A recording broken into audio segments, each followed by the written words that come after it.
nuestros amigos de Expogoner.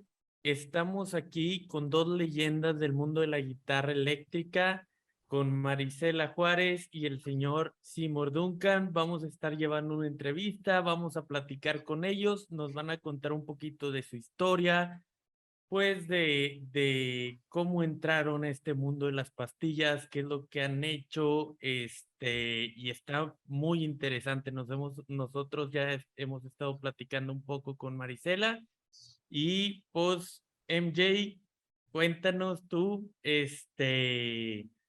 cómo empezamos esta plática tan interesante de lo que Pues, queremos escuchar de ustedes.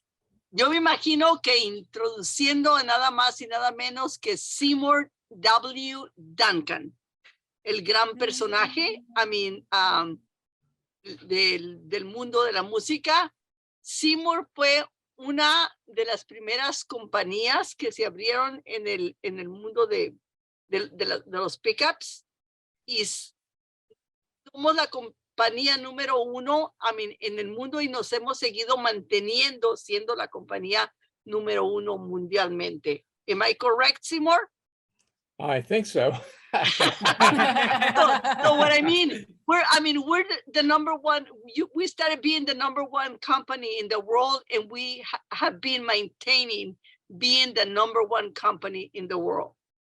Yeah, it's because I think partly I was a player when I was a youngster. You know, I mean, I'm still a player, and so I toured everywhere. You know, I was always touring, and I was always the guy fixing somebody else's guitar in the band, you know. And then when I was very young, I was very fortunate to meet Les Paul and Mary Ford. And then I met Chet Atkins, who was my hero. And then James Burton, who was on TV here in America on the Ozzie and Harriet show. And James Burton played with Ricky Nelson. And then, but touring, I think, really helped me understand all the different models of guitars that I worked on, you know, from Stratocasters, you know, all the Fender style and all the Gibson styles. And I was quite lucky, and everybody trusted me with their guitar. So I would look at it, I would write notes down, and to this day, MJ and I would write a lot of notes, man. We do drawings, you know, and Yeah. always get the tape measures out and everything. I don't know. Yeah. Everywhere I go, I have a tape measure with me, you know. Yeah. So I'm always, always measuring stuff, you know, which is great, you know. And but I just started. I was working in London, England, and I worked for Fender at the Fender Sound House. Okay, Seymour, hold on. How old were you when you rewound your very first pickup? About 15 years old. Okay. And how did you learn about, the pickups? Les Paul was the one who explained how the pickups worked, which is so cool. You know, he showed me different models and stuff, which was great. You know, I mean, have Les Paul as your teacher, you know, it's pretty amazing, you know. It's like, and how old were you when you asked Les Paul how did a pickup work? I was about 14 years old. So I learned from the master, and from then on, I experimented. My first winding machine, coil winding machine, was a record player. And the record player, normally you put the record on it and it would spin around like this, you know. And then it had a switch on it where I could change the speed. So it would go like 33 1/3, which was really slow, 45, and then 78, which was like really fast. So I was winding it, and I had a block of wood where I mounted, it was a Telecaster, Fender Telecaster pickup that somebody broke, and I was trying to fix it. And so I put it on, but when the record was on, it would spin around, it would go around, and it was like, you know, 1 turn, 2 turns, 3. And I said, John, he was my keyboard player. I said, John, this is kind of slow, man. My arm was getting tired, you know, trying to hold the wire. I would hold the magnet wire here, and it was coming up from the floor. and the wire would come out and go around the spool. So I had to bend over and look at the bobbin spinning, you know, 1 turn, 2 turn. So it was like, I said, man, it's going to take forever. So I said, go up to 45. So 45 is a little bit faster, you know, it's going around pretty good, pretty good. I said, John, man, this is still going to take a long time. So I go up to 78. So all of a sudden, 78, it was spinning like this. It was going real quick. And all of a sudden, the bobbin just flew off and hit the wall. And I said, John, that's not going to work. So we went back to 45 RPMs. So for like an old 45 record, so I went back to that and started all over again. You know, it's like, oh, my arm was real tired, but it was fun. I mean, it was great. It's great. I still remember it today. Like, you know, I did it then. I mean, I did it like, oh man, I was about 15, 16 years old. And that was a long time ago, you know, and that was like 40 years ago, 50 years ago. But I still remember it today, like I was still doing it, you know. And so for me, that was the start of it. And then the reason I could do that, my father was an archer. He would do archery, shoot bow and arrow. Okay. And we would take the arrows and put them in this machine that my dad made, and it would spin the arrow, and I would paint it. So I had real good control of the paint. You know, I would put like red paint on and get another brush and put the blue paint on, and another brush and put yellow. So I had to do them exactly each time. So when I started winding pickups, it was real easy for me. And then when we got the first machine, oh man, it had been in 78, the real good, you know, coil machine, I would hold the wire and just go back and forth. And it was so easy for me. And my coils always turned out great, you know, and to this day, I love hand winding. I call it scatter winding or hand winding, but it was fun winding the pickup that way. And so I've done thousands, you know, hand winding. MJ likes hand winding too. So we get into fun stuff.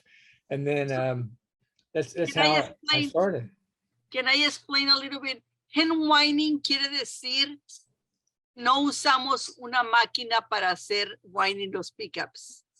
Que hacemos que el alambre venga por nuestras manos, y así estamos haciendo winding todas las vueltas que le vamos a poner al pickup, así sean 1000 vueltas, así sean 20,000 vueltas, o tenemos el alambre va a correr, tenemos la presión con los dedos.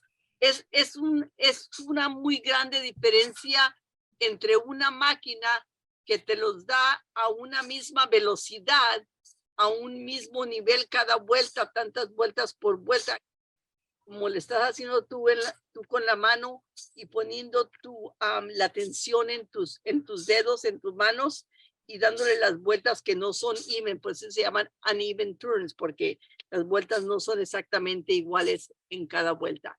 Es lo que quiere decir Seymour con hand winding. It's such a craft from what I hear. Oh yeah, because I mean, the magnet wire, el wire está más delgadito que tu pelo.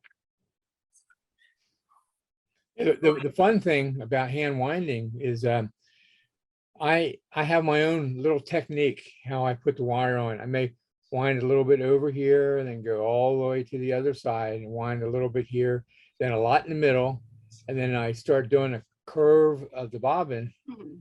And then you know, and then MJ and I, we used to get pickups in that other people wound, and we would sort of crack up and laugh how they were winding. And sometimes the bobbins, you know, when you put it on, if you wind too much, the bobbin starts splitting apart, you know, and you see it on a lot of humbuckers. You know? Agarran como el look de un banana. Se empieza a hacer así como un... Estás haciendo wind perfectamente. Las orillas de un pickup se empiezan a levantar poquito así. Entonces, they get lo que le decimos the banana look, you know, I mean, like a little boat. I mean, pero si se fijan, cuando estamos hablando de pastillas, estamos hablando de pickups. I mean, this is his face. the smile on my face, the smile. I mean, we do it with heart, with love. And this is one of the things he says, you know, that means a scatter winding is different than a machine wound. It's not all that, because we also do pickups on the machine. It's the heart and soul that we put on anything that we do. Le ponemos alma y corazón a todo lo que hacemos.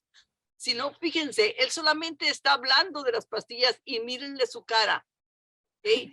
Esa es su vida y ese es el amor que le ponemos a cada pastilla que hacemos aquí en Seymour Duncan. Yeah. And that's so important, that love that you're talking about, because you're building the heart of the guitar, right? Yes. So it might as well be built Very important. with that like feeling of Yeah, we loving did, what you do. you know, my favorite players, you know, growing up, I was very fortunate to just about work with all of them, you know, like from James Burton, Chet Atkins, who was just a great finger picker, you know, and I was making pickups for him, you know, like this master of guitar, you know, and then all these jazz guys I would meet, you know, so for me, it's like, and then they would come to us at the NAMM show. All these guys would show up at our booth, you know, and that's the fun thing about doing the NAMM show. You get to see the people that you're working for, you know, otherwise, you know, you talk to them on the phone. Hey, how you doing? Yeah, how's the weather? One of the things, yeah, and one of the things we have been very, very fortunate that a lot of the old artists who knew that Seymour kind of hold on to Jimi Hendrix guitar caster or the jazz master. I mean, they know that Seymour is the real thing, that he will kind of say, yes, this is, or no. Because when Seymour sees a guitar that he falls in love, that he really likes, I mean, he doesn't need a camera to photograph that guitar. I mean, right on his mind, he kind of makes x-rays of that guitar, even if he uses the camera most of the time too. But I mean, everything stays here and here. And people trust him for that, because they know that if they bring something so valuable closer to him, he's the real thing. And he will kind of go ahead and let him know, yes, this is Jimi Hendrix Jazz Master. Yes, this is Jimi Hendrix Stratocaster, you know, with no doubt, you know. I mean, this is how one time Terry Reid lost his guitar, his Telecaster. And when somebody brought it up to Seymour, he says, no, this guitar belongs to Terry Reid, you know, and he found it many years later. I mean, he, like I said, it's not only someone kind of getting paid and making pickups.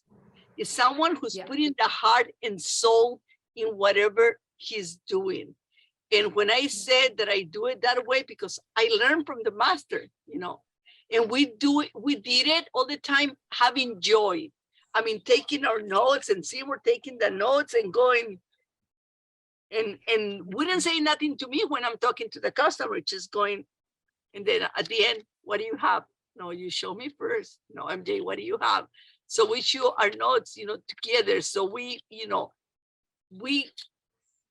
it's just like a huge bonding when it comes about, you know, talking about guitar pickups, us do, you know. I mean, and it's a pleasure, it's an honor, it's a privilege for me to learn everything that I know from Seymour W. Duncan himself, because it's a legend on the pickup business, and it's a great human being. When somebody asked me about Seymour, I said, es como un bombón, like a bonbon, soft, squishy, and sweet. No. I'm a donut. That's beautiful. Oh man. But MJ, and can you show the notes to that you were showing us? Well, I think that's awesome. yes. Seymour, like, Seymour. The history you have. No, we're gonna show you when we were creating the Seymour Duncan antiquity line. Okay, these are notes that, I mean, if PA had any change to do, Seymour needed to sign it and date it the day that we were making any changes into the pickups. This one I cannot show closely because it had the amount of turns, but on these ones, you know, Seymour and I were very great believers on history, especially when it comes about history about pickups. Look, this is when Seymour rewound pickups for Eddie Van Halen back in 1978. These are pickups for Eric Clapton. Okay. You should frame those. Yeah. That should go to the museum. More Eric Clapton and Albert Lee. Okay. Then we have in here, Alan Osborne, Peter Hume. We have quite a few others in here. And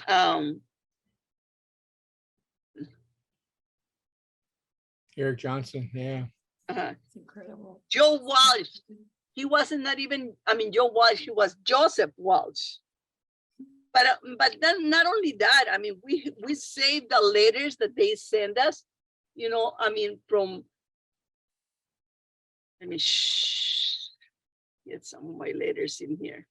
Like I said, when it comes, obviously we're not gonna leave Jeff Beck out, Joe Glazer. And can you tell us a little bit of history from when you were in England, Seymour? Well, when I was in England, I was recording with a guy. His name is Chris Rainbow. I don't know if you can see this or not. Yeah. Yeah, I did. I actually lived at the house with him and his wife, and Norman Vandenberg, who was our manager. But we were recording at Polydor Records, and it was really, really neat going there because we would record at night and it was almost free to record, you know. So, and Chris Rainbow, if you have a chance to listen to him, he's all over the place on the internet and stuff, but his harmonies were just like incredible. And so for me to sit and watch him in the studio and do a guitar, we did a song called Mr. Man, and it became a pretty good hit in England back in about 1974, motorcycle. And then we would record at night and then do radio shows during the day, like up in Scotland and Isle of Skye and all over England and stuff. And then, but I hung out with him, and it was great. And then during the day, I wanted to work, and there was an ad for the Fender Soundhouse. And so I did an application. I went in, and the first day I was there, I repaired like 15 guitars. They had like piles of guitars in the Fender warranty department. And I just went through them like they were nothing, you know. So I got the job, you know, working there at the Fender Soundhouse. And then I started working for Thin Lizzy, all these great bands, Gary Moore. And then I went to a show with Jeff Beck. We went to see The Who. And when we were in the balcony watching The Who, this lady comes up to me. She says, "Excuse me, are you a drummer by any chance?" Asked me if I was a drummer. I said, No. I said, I'm Jeff Beck's guitar tech. You know, we came up to see The Who. And she says, "Well, we're looking for a drummer, and if you can think of any, please let me know." And she said, "Here's our phone number." And she gave it to me, and it says Linda and Paul McCartney from the Beatles, you know. And I just said, "Oh my God, you're kidding. You know, that's Linda." So I'm talking to her, and she gave me a hug, you know. And so I look over at Jeff, and there's Paul McCartney talking to him, you know. And I said, "Holy mackerel." And then I heard this voice, "Hey, mates." This guy walking up, and it was Gary Moore. He was a great blues player from England, you know. So, and I had been in England maybe 2 weeks. And then all of a sudden I'm meeting all these people. And then I started working for Pete Townsend, you know, George Harrison, all the Rolling Stone guys. I was doing tech work for through their tech, AC/DC. All these great bands were there, you know. So for me, it was a real cool, you know, just to meet all these great people, you know, and to see him, Susie Quattro, who was a female bass player, and she used to be on a TV show over here all the time called Happy Days. and she would play bass on the show, you know, with the rock and roll show. It was great. But over there, it was just meeting the people and the history. You know, I just really loved it. So I had a good time. Okay, Seymour W. Duncan. Okay, I'm talking about the man. He did not only, I mean, talk to Les Paul when he was about 13 years old and ask him about how that pickup works. During his, I mean, growing up too, he used to send letters to someone very special in the music industry. Can you let us know who that was? Well, it was Leo Fender and George Fullerton from the Fender Company, and a guy named Bill, I can't remember his last name, but they would write me back, and then I would ask them, when was the first Stratocaster made? When was the first Telecaster made? So they would answer all these questions for me. I still have all the paperwork, you know. And then Bill Carson was the guy who helped design the Stratocaster, you know, with Freddie Traveris and everything. And then when I first started doing the NAMM show in about 1979 was my first one. And I went into the Fender booth and I saw this guy's name. He had his badge and it said Bill Carson. And it's so funny. I went up to him. I said, Mr. Carson, I wanted to say hello to you. You know, I said, you don't know who I am or anything. And I said, but I used to write to you all the time and ask you all these questions about when was the first Strat made? When was the first Telecaster made? He looked at me like, he says, you're that kid. You're the guy that made me do all that work, you know? And he said it was great for him because they didn't really have that history written down. You know, they just took it for granted and make guitars. But he did his research and he wrote me back all the stuff.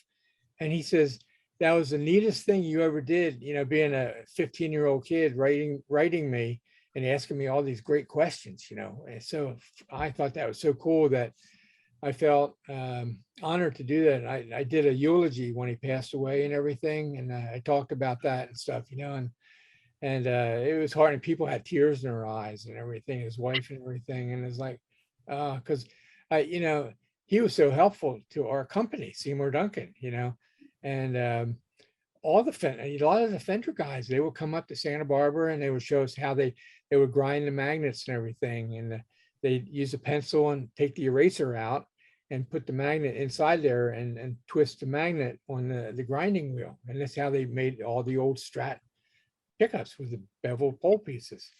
So those guys, and then I would call Leo, hi Leo, it's Seymour, you know, Leo Fender on the phone, you know, and I said, well, why do you put black wax on the old pickups and everything? He says, well, we did that just so we knew that they were wax potted, and also it helps reduce microphonics in the pickup. It keeps that squeal like a microphone down. So he thought that was, you know, great that I was calling him, asking all these questions. And we used so much of that, and we made a vacuum system. And then like back again, when I was back in England, I was doing the tap pickup and the reverse polarity for like the Stratocasters and everything. I was working with a guy named Chris Rea, you know, and so many great bands, you know. I'm trying to think, one guy, what was his name? Robert Palmer. Yeah, Robert Palmer was in a band called Vinegar Joe, and then he was his own band later. You know, he's the one that had all the girls playing the white guitars behind him. Yeah, Irresistible. Simply Irresistible. Yeah, that was him. Uh-huh. He used to come in all the time, and we would just talk and laugh about guitars and everything. And he loved it. You know, that was the coolest thing about him. And then when I came back, before that, when I was in Cincinnati, there was a concert with Jimi Hendrix. And so I was so fortunate to go backstage before the show, and we were talking guitars, and he gave me a scarf out of his guitar case. He gave me a slide bar. He gave me his old guitar strings. He gave me a broken tremolo arm and all this stuff, you know. And some people came up to talk to him. He said, no, excuse me, we're busy now. We're doing a guitar tech talk, you know, which was so cool, you know. And he was showing me how he would pluck the back of the springs on the Stratocaster, then hit them, and then bring the tremolo down, so he would get this cool effect, you know. And then he would show me how he would wrap the strings around his finger and pull it down and hit the tremolo, and he would get all these growling sounds and stuff. He loved showing me this stuff. It was so cool watching him do it, you know. And then we were Couple of presents. huh? He gave you a couple of presents. Oh yeah, all the strings and the back plates and scarf. Scarf and stuff. But I made him 2 sets of Strat pickups for him that I rewound. And so Roger Mayer was his guitar tech, and Roger put him in one of his white Stratocasters, you know, so that was so cool. Okay. Do you have water near you? No, I don't. I'm okay. You're not okay. You need water. I'll Okay. get some. Okay. I do that with him all the time. It's just we're like brother and sisters in here. Okay. Besides talking to all those artists, Seymour hasn't mentioned. I mean, Denny Gatton. I mean, Roy Buchanan, and some of the other heroes.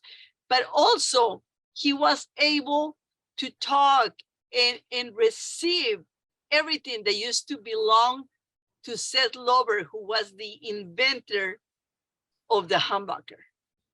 Right. You know, can you tell us about the stories between you and Seth Lover? Well, Seth Lover was also in the ham radio, you know, like CQ, CQ, hello, hello, you know. And so we were friends there, but I used to go down to his house all the time, and his wife, Levon, used to make us tea, spotted tea, you know, and she was a sweetheart. But we used to go out into Seth's garage. His garage was just packed. It had transformers and all kinds of, you know, amplifiers and prototype guitars and everything. So when Seth passed, his family said, "You got to come down here, Seymour. We need you." And they gave me his whole garage of all this stuff, you know. So I brought a lot of the radios up to the ham radio guys in Santa Barbara. And then they came down with a truck and picked up all the transformers and a lot of electronics. And I got all the bobbins and the prototype guitar pickups and everything. And he gave me at one NAMM show the original humbucking pickup, you know. So that was, for me, that was like incredible, you know. So I have it locked up in the safe. And I have to say this on live. Seth Lover le regaló a Seymour el primer pickup que se hizo en todo el mundo.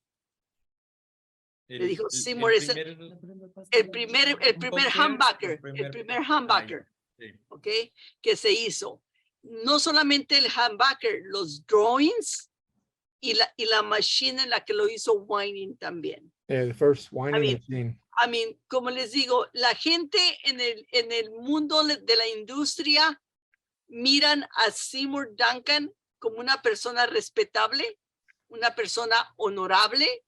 I mean, respect, honorable, clean guy. And they said, he's the real thing, you know, he's the real thing. And when somebody sees that, the kids goes, nobody can appreciate this more than Seymour W. Duncan. So, so Seymour did all that. But the connection that we had with, checking on set all the time, almost every week, how are you guys doing? Talking to Les Paul often, almost even the week before he passed, you know, how are you doing? You still playing? In New York, on the bar where he used to play. The connections that we do, with the artists, they go way and beyond, you know, everything that we do besides making the pickups, because we don't see them as customers. We see them as friends, as part of our family. So we kind of encourage them.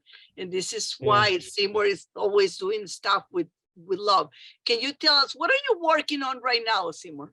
I'm doing a bunch of pickups, a couple dozen, in fact, for, let me see, I'm doing the some prototype for Brent Mason, and then but Brad Paisley, I'm doing a lot of pickups for him, the country artist. We have a friend in Texas that we're doing some experimenting for, you know, Bill. Well, I mean, I'm working on those right now, I Bill. know, man. He's Yeah, got It's so many just- pickups. This one Yeah, guy, yeah. friend in Texas, he's got hundreds of Seymour Duncan pickups. Yeah, You but know, yeah. he's pretty Yeah. amazing, you know. And but the fun thing is working, and I have in my studio where I'm at now, you can see I got a diving helmet over here. Underwater, yeah. I got all kinds of stuff, man. I got, you know, all my ham radios here. You know, I use these all the time. And this is I can listen to all the boats and ship to shore down in I'm real close to the ocean. I'm about 2 football fields from the ocean right down here, you know.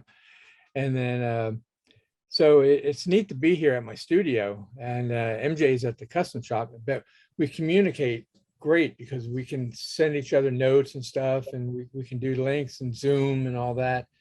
But it's important to let the players out there know that, you know, I'm still around, MJ's still around. With this pandemic, it's been pretty bad, you know, for everybody.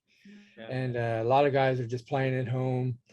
And so for me, it's fun to be out there, you know. Yeah, I'm getting older, but I love doing what I'm doing, you know. I still have the, you know, I'm excited about it, you know, talking with you guys. I mean, it's so great, you know, that here I'm up here in Santa Barbara, you guys are down there, and we're all Okay. having a good You're time. I mean, George is the son, the son of owner, family.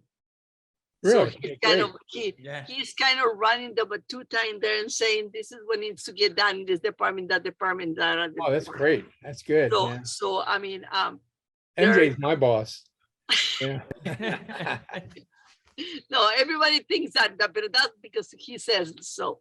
But as you guys can see, Seymour Duncan is still enjoying everything that he's doing. He's still loving everything that he's doing. Perfect. I just have one question. The golden age of the guitar, like which age you consider like the golden age? Well, Like 60s or well, or- for me, it all started in the 60s, you know, with like the Ventures, Dwayne Eddy, who were big heroes, you know, Les Paul, Mary Ford. You know, I would hear all this music coming out, you know, a band called the Shadows from England. They're a Yeah. very big band over there. And then, but it all started with all these guitar companies, you know, Gretsch, Fender, you know. Yeah, my question is because like the new technologies, I don't know, the world is moving fast, the technology, and I see the guitar like are the same way that the pickup you use is the same way that we still make that. And I think that's awesome. I feel like the golden age was like that, and it stays. It's extended. Do you see like a technology changing the guitar, or you think electric guitar, the pickups are going to stay the same? It is changing a bit, and I'm going to Yeah. tell you why. Because we have new customers that they're calling us with new requests, and and I have something that I cannot even disclose right now. But I mean, yes, there's always going to be someone who wants to do something new and not that tradition for Gibson, you know, because I believe they want to kind of see and try something out of the extra. And some of those might fly, and some Right. That's what not. happens. No. Yeah. Over the years, I've seen so many changes in technology with the guitar, you know, and some make it and some don't, you know. And but the one thing about like my antiquities, you put them in, they'll work today, they'll work 50 years from now. You know, you don't need batteries or anything, and electronics or special cables. And what happens if something breaks, and if it gets too too hard to work on, the guitar is not going to be repaired. You know, you can't repair it. And at one time, some companies would put epoxy in their pickups and you can't repair them. You can't fix them. So, and things break, you know, they just break. And that's why I like doing rewinds and everything. But I mean, but we do put epoxy in some of the pickups, and there is a main for tradition. nice wine. I mean, and Yeah. main reason also why, like, I mean, good example, Steve Harris from Iron Maiden. He super sweats a lot, and we needed to be make him. So now we seal them with epoxy so that sweat doesn't go inside, and the mold doesn't eat the magnet. I mean, the magnet wire inside, and because they last longer on his guitars. So I mean, sometimes there are reasons why. And let me show you when Seymour saying about rewinds. Now I'm gonna be rewinding, and anybody who sees this will know what we mean. And look how they are. And we need to bring them up to life. And these are all pickups. No. Are they T-tops or are they patent numbers? I mean, T-tops. T-tops, yeah. T-tops. Okay. So this, we repair them and we keep all the notes of all the pickups. Like I said, like Sim said, I mean, nobody used to kind of carry history on the pickups. But because of all those books that we have with all the history of the pickups, I'm going to tell you guys something funny, okay? I mean, Gibson one time needed the Reaper bass pickups, but they don't have the specs, but we do. And that's what they said, just call notes of everything. But one time they more from the Gibson company and they wanted some Duane Eddy pickups. And we didn't used to make Dynasonics, the Armored Dynasonics here in, I mean, on the custom shop yet. Yeah. So Seymour was getting everything to do the Dynasonics, and he was adjusting the magnets, and he left them all on different heights. And then I come the next morning, I said, okay, I'm gonna help him. Nice and even, and you know, just the way, you know, okay. So I was trying to help him, but instead of helping him, you know, I mean, we went back to flatten them up, and then we needed to raise them again. So it's just kind of, I mean, little things that happen here in the custom shop. No. Even Rickenbacker, remember we got a call from a Rickenbacker and they needed specs on some of their old pickups, which is kind of funny. The funny part is when I talked to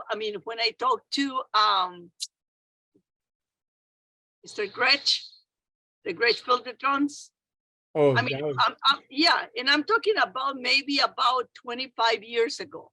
Yeah. Okay, that we wanted to make some Gretsch Filtertron pickups, but we didn't have no covers, and we didn't know who had covers. Duke Kramer. So, I mean, Duke Kramer. So I'm saying, okay, I'm gonna call him. I mean, I'm usually a go-getter, and I no pronounce call him, and then he starts laughing.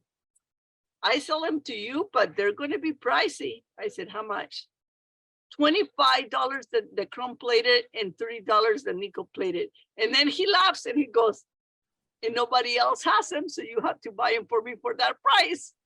And then Seymour goes, MJ, he's right. You know, we have to buy them for that price, you know. I mean, but in a way, by buying, I mean, the covers, I mean, we were having the permission to take the pickups as well, because they were selling us the patent applied covers, the covers that they were used back in 1955, is that correct, when they were started making it? So it was kind of a win-win for us. They were very expensive, but we got, you know, the chance to go ahead and make Gretsch Filtertrons, you know. Yeah, I had. But yeah, we have a lot of bobbins. experience. Yeah, we've had some fun stuff, you know. Yes. Yeah, it would be great. And Yeah, it thank would you be. very much. It is awesome to hear from you too. It's just like a history lesson on electric guitar. It's I don't know. I was very nervous before this Oh, talk. don't be nervous. Like yeah. talking to legends. No, I'm just like you know. I just have a passion. I for know, guitar. no. We love guitars, you know, which is Yeah. great. A él nomás dale una torta de queso y está feliz. No, I mean, No, hey, thank you. Seymour, Oh. you miss this one. I said, just give him a cheese sandwich and he'll be happy. Yeah. I that's mean, good. mira, there is a place, hay un lugar aquí across the street, it's called South Coast Deli. Everybody orders like, the Hoagies. hoagie, the turkey sandwich, the ham, and Seymour and I always just cheese, plain cheese sandwich, but they cost the same. I mean, mismo dinero, we don't care. We just want cheese, you know. Well, te digo la torta de queso, estamos felices. Cheese on a roll and Cheese on a roll. mayonnaise. Yeah, and mayonnaise. Yeah. and a Diet Coke. Yeah, Diet Yeah. Coke, yeah, so that's good. Yeah, on my phone. Bye, guys.